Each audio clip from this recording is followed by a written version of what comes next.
नमस्कार साथियों, बहुत बहुत स्वागत है एक बार फिर से आपका सारथी पाठशाला में। हम उपस्थित हैं सीटेट 2026 परीक्षा को दृष्टिगत रखते हुए हिंदी पेडागॉजी के महत्वपूर्ण प्रश्नों की श्रृंखला के साथ।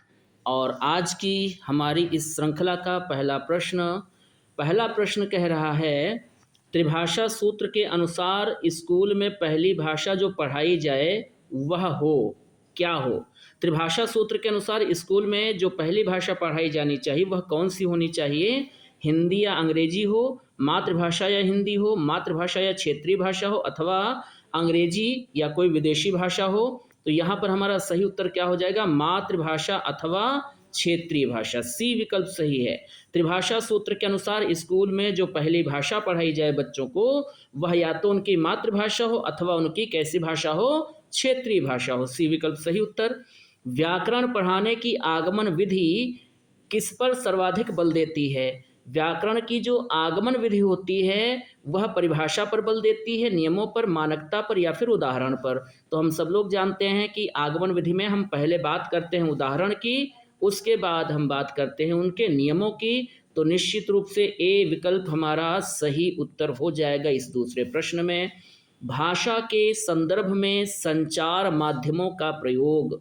भाषा के संदर्भ में, भाषा को सीखने सिखाने के संदर्भ में जब हम संचार माध्यमों का प्रयोग करते हैं तो इन माध्यमों से न केवल सामाजिक संवेदनाएं विकसित होती हैं बल्कि किसको समझने में ये संचार माध्यम मदद करते हैं। विभिन्न माध्यमों के उपयोग, विभिन्न माध्यमों की आर्थिक स्थिति, विभिन्न माध्यमों की जानकारी या विभिन्न माध्यमों में प्रयुक्त भाषा। तो जो भाषा के संदर्भ में संचार माध्यम प्रयुक्त होते हैं वह किसको समझने में मदद करते हैं, विभिन्न माध्यमों में प्रयुक्त भाषा। जो भाषा हम सीख रहे हैं वह भाषा विभिन्न माध्यमों में कैसे प्रयुक्त होती है यह समझने में मदद करते हैं। कौन, ये संचार माध्यम। तो तीसरे प्रश्न का सही उत्तर हो गया डी। अगला प्रश्न है कहानियों की विभिन्न शैलियों पर की गई चर्चा। कहानियों की जो विभिन्न शैलियाँ होती हैं उन पर की जाने वाली चर्चा बच्चों को किस में मदद करती हैं। सबसे पहले तो हम बात करें कि शैलियाँ क्या होती हैं कहानियों की। तो देखिए, कहानियाँ जो होती हैं उनकी विभिन्न शैलियाँ होती हैं।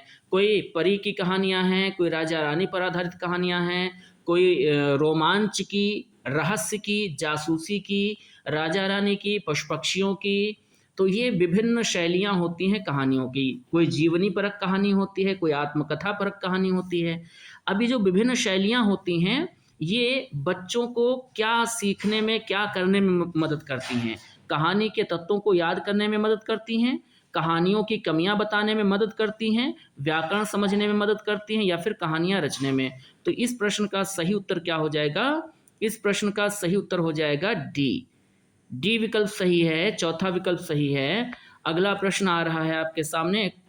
अच्छा, रिपीट हुआ है, क्षमा चाहेंगे। अगले प्रश्न की ओर हम बढ़ते हैं। पांचवा प्रश्न, संदर्भ में व्याकरण किस पर बल देता है।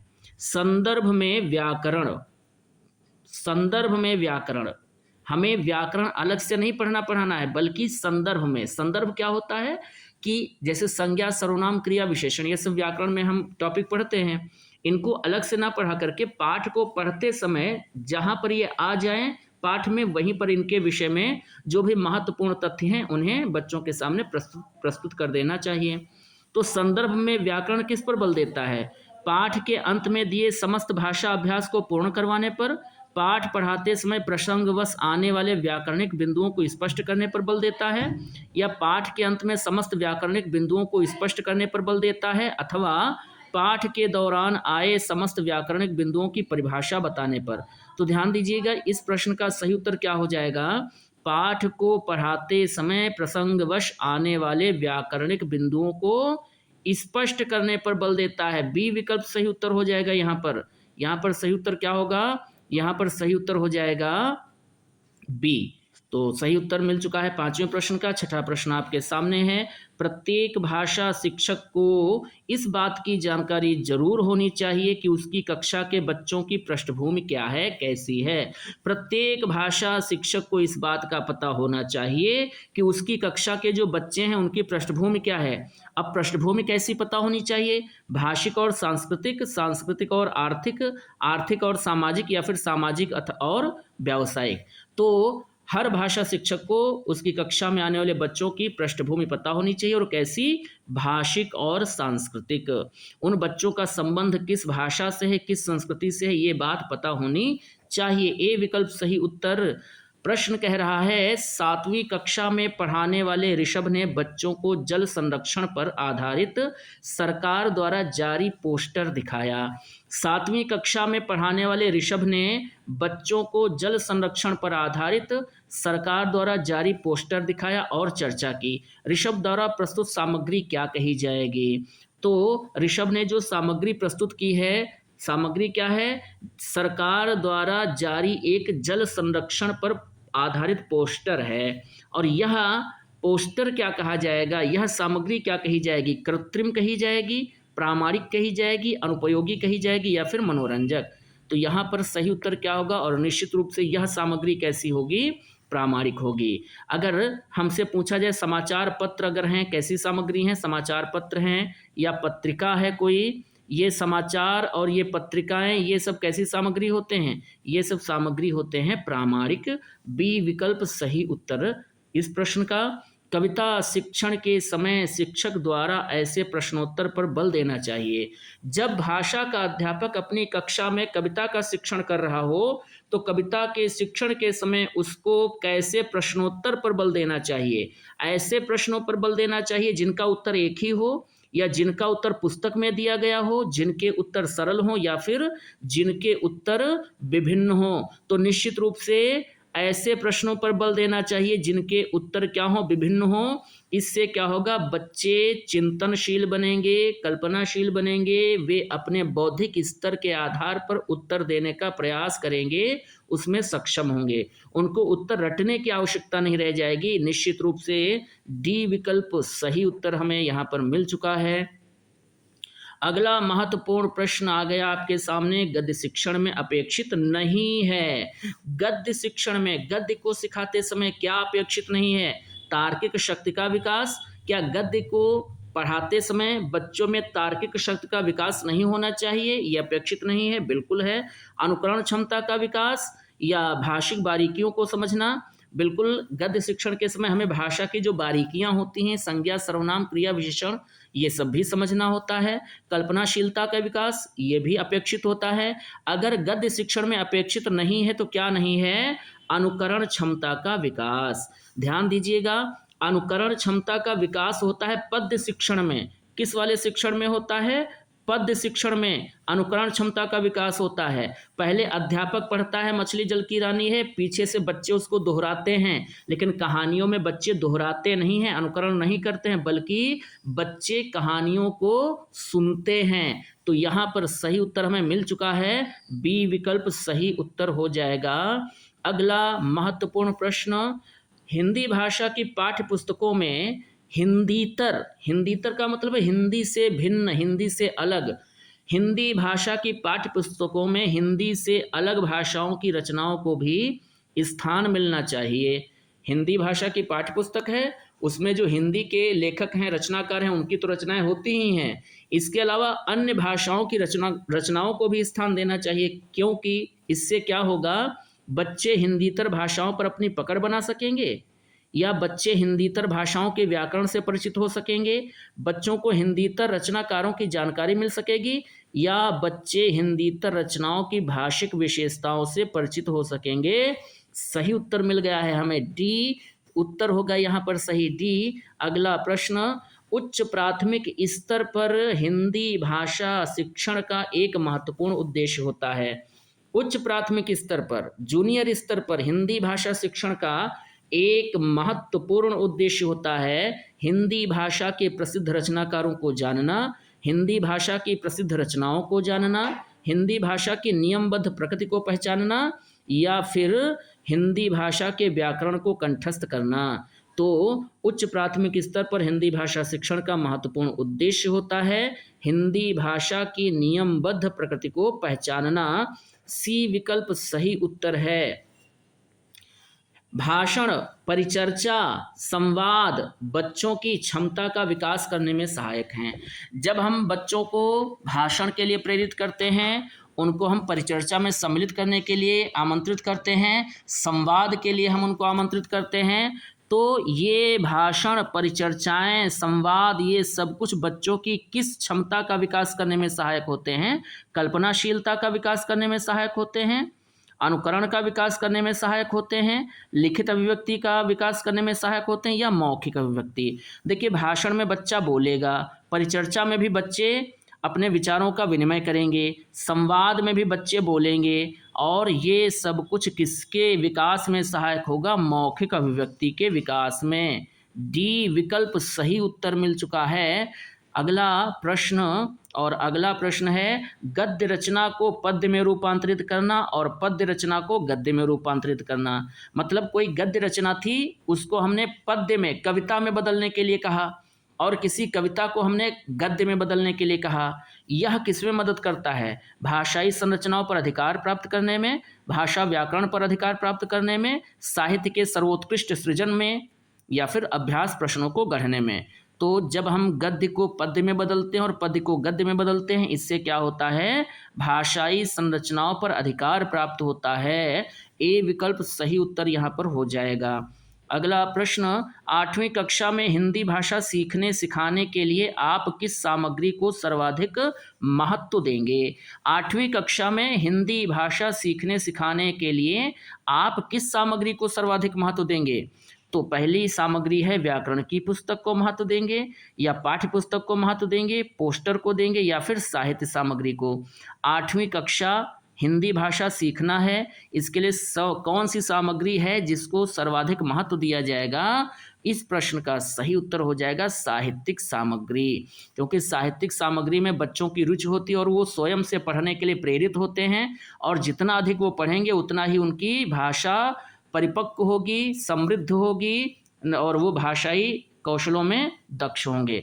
डी विकल्प सही उत्तर हो जाएगा इस 14वें प्रश्न का।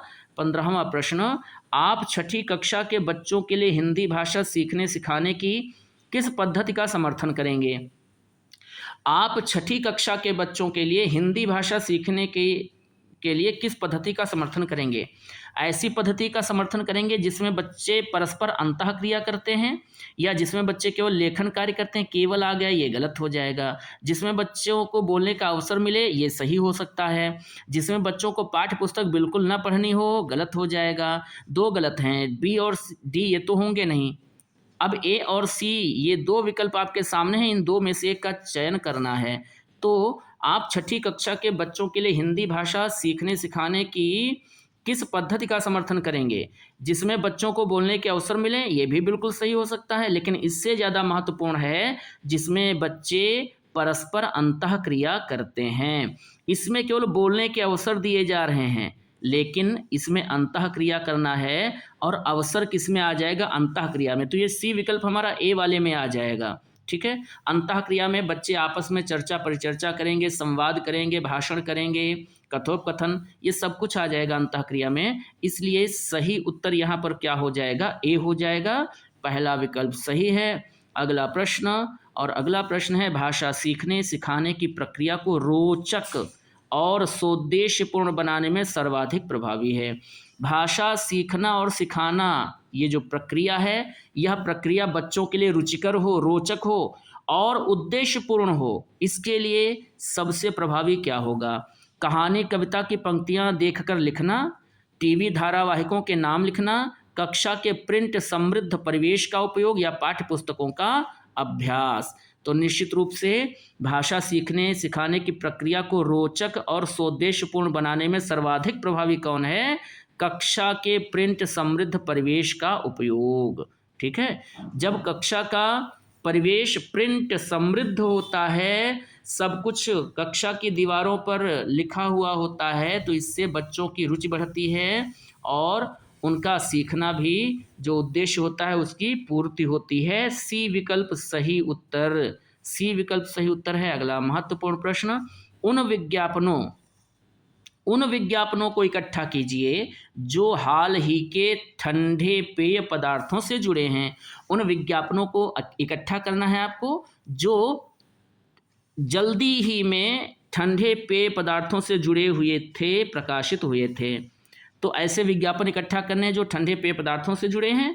उनमें स्वास्थ्य और सफाई पर दिए गए ब्यौरों को छांटकर देखें कि हकीकत क्या है। आप अपने बच्चों को निर्देश देंगे कि आप लोग ऐसे विज्ञापनों को इकट्ठा कीजिए जो हाल ही में ठंडे पेय पदार्थों से जुड़े हों और उन विज्ञापनों में स्वास्थ्य और सफाई पर दिए गए जो ब्यौरे हैं, जानकारियां हैं, उनको छांट कर देखें कि हकीकत क्या है। यह प्रश्न कैसा है? बच्चों को ठंडे पेय पीने की प्रेरणा देगा यह प्रश्न, बाहर की दुनिया को अत्यधिक महत्व देगा यह प्रश्न, बाहर की दुनिया और कक्षा को जोड़ेगा, या फिर बच्चों के लिए बहुत जटिल हो जाएगा यह प्रश्न। यहाँ पर सही उत्तर हमारा क्या हो जाएगा?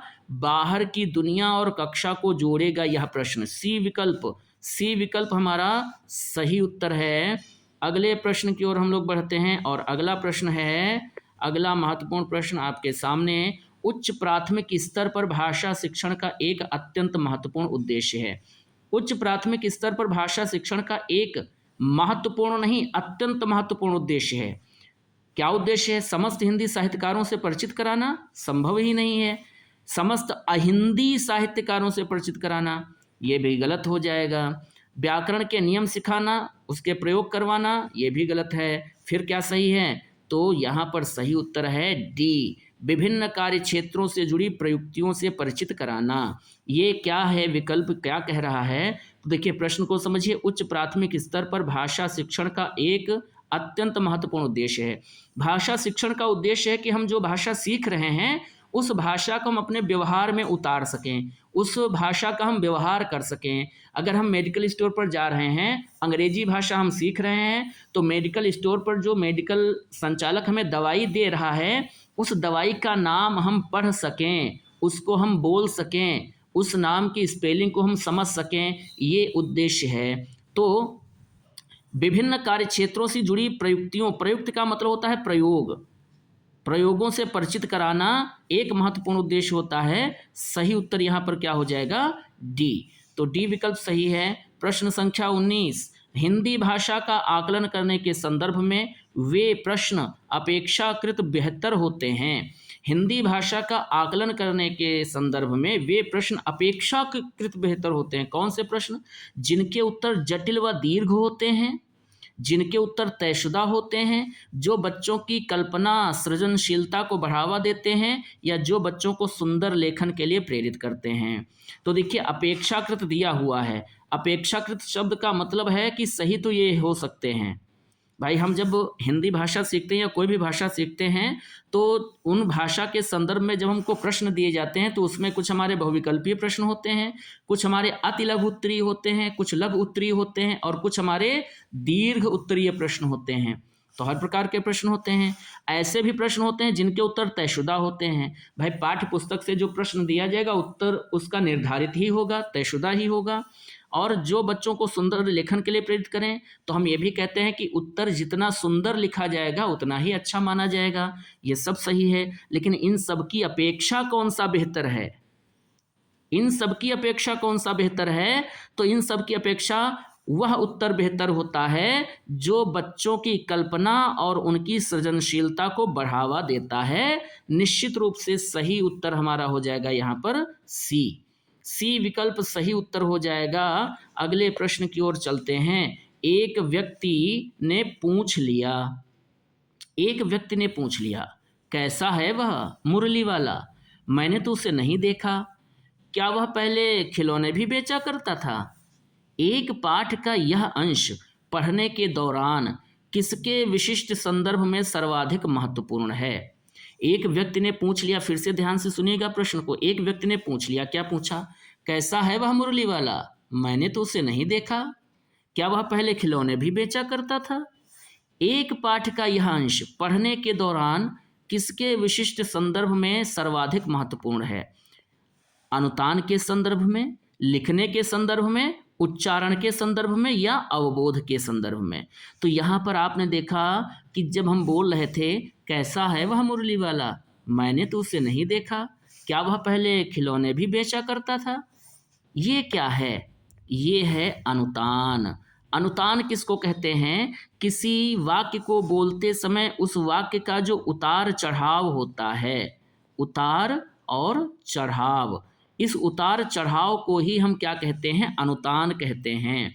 तो यह वाक्य जो है, यह अंश जो है, यह पढ़ने के दौरान अनुतान के विशिष्ट संदर्भ में सर्वाधिक महत्वपूर्ण है। ए विकल्प सही उत्तर हो जाएगा। और इसी के साथ आज की यह महत्वपूर्ण श्रृंखला यहीं पर संपन्न होती है। हम पुनः मिलेंगे कुछ ऐसे ही महत्वपूर्ण प्रश्नों के साथ। तब तक आप पढ़ते रहिए, अभ्यास करते रहिए और अपना ध्यान रखिएगा। बहुत बहुत धन्यवाद। नमस्कार।